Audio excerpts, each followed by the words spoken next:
কিভাবে খালাবন্দি এক স্বামীর ভাত খায়? এটা কি সম্ভব? এটা তো সম্ভব না। আমি বলছি না, আমি স্যারের সাথে দেখা করবো, তারপর আমি যাবো। আমার লোক অনেক অন্যায় হয়েছে, আমার একটু সুযোগ দেন। তারা সুযোগ দেয় নাই আমার।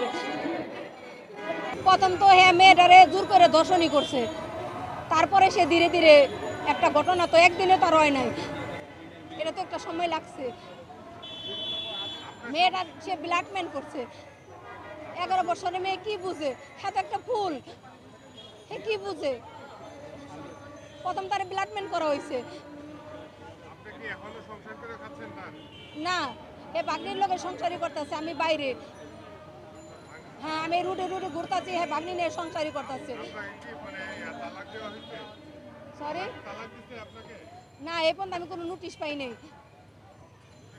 না, সে বলতেছে তালাক দিছে, সমস্ত ডকুমেন্ট আমি উঠাইছি। বাইরে চেয়ারম্যানের কাছে গেছি, চেয়ারম্যানে প্রত্যয়ন দিছে।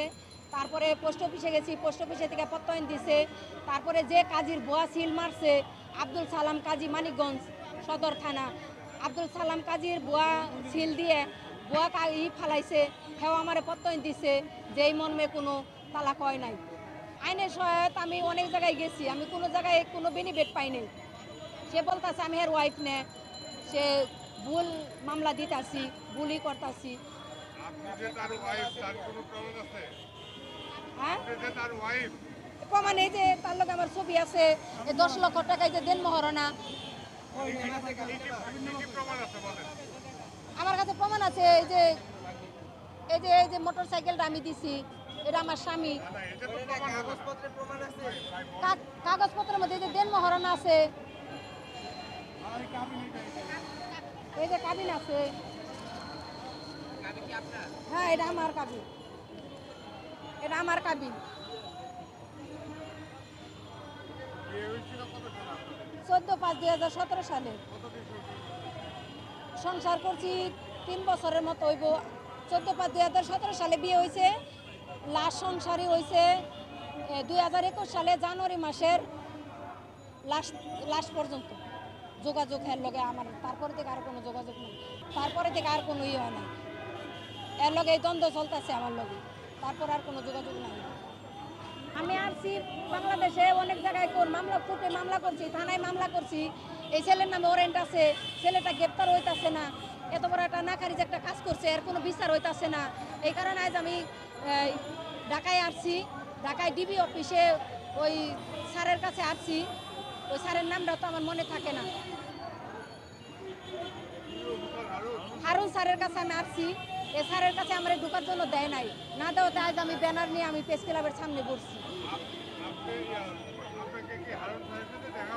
না, দেখা হয় নাই। আমি অনেক চেষ্টা করছি, পুলিশ আমার দেখা করবার দেয় নাই। না, পুলিশে না করছে, গেটের সামনে পুলিশ আছে, বলছে ক্যামেরা আছে, আপনি চলে যান, যেখান থেকে আসছেন সেখানে চলে যান। আমি বলছি না, আমি স্যারের সাথে দেখা করবো, তারপর আমি যাবো। আমার লোক অনেক অন্যায় হয়েছে, আমার একটু সুযোগ দেন। তারা সুযোগ দেয় নাই আমার। আমার বোনে আমার পক্ষে আছে, আমার বোনে কইছে আমার মেয়ে বোনের লগে অন্যায় করছে, এর একটা বিচার হই। আমার বাগনি আমার বলতেছে খালাইও খাইবো, আমিও খাবো, হ্যার কোনো সমস্যা নাই। কিন্তু সমস্যা আমার তো, আমরা বাংলাদেশ মুসলিম একটা কান্ট্রি, কিভাবে খালাবন্দি এক স্বামীর ভাত খায়? এটা কি সম্ভব? এটা তো সম্ভব না। আমার স্বামী এখন বলতেছে আরে তালাক দিব, আমার এ নিয়ে খাইবো। কিন্তু আমি তো প্রথম তো এর কাছে মাপ চাইছি। আমি বলছি আমি আসল পেতে ভিক্ষা চাই, মেয়েটার বিয়েটা পড়ায় না। আমার হসু সবার কাছে মাপ চাইছি, আর আমার মাপ করে নাই। আর এখন আমি আমার স্বামীর আমি কি করুম? আমার টাকা উদ্ধার চাই, আমি ন্যায় বিচার চাই, আমি স্বামী চাই না। 18 লাখ নিচ্ছে, ইন টোটাল 35 লাখ টাকার মতো আমি ক্ষতিগ্রস্ত। আমার পরিচয়, আমার নাম শান্তা আক্তার, বাড়ি গেরাই দেয়। আমার বাপের নাম কালু মিয়া, গ্রাম গারাদিয়া, পোস্ট অফিস বাইরা, থানা সিংহের, জেলা মানিকগঞ্জ। আমার হাজব্যান্ডের নাম নবীন হোসেন, ওর বাপের নাম দুদুল ফেরাজি, মার নাম সুপিয়া বেগম।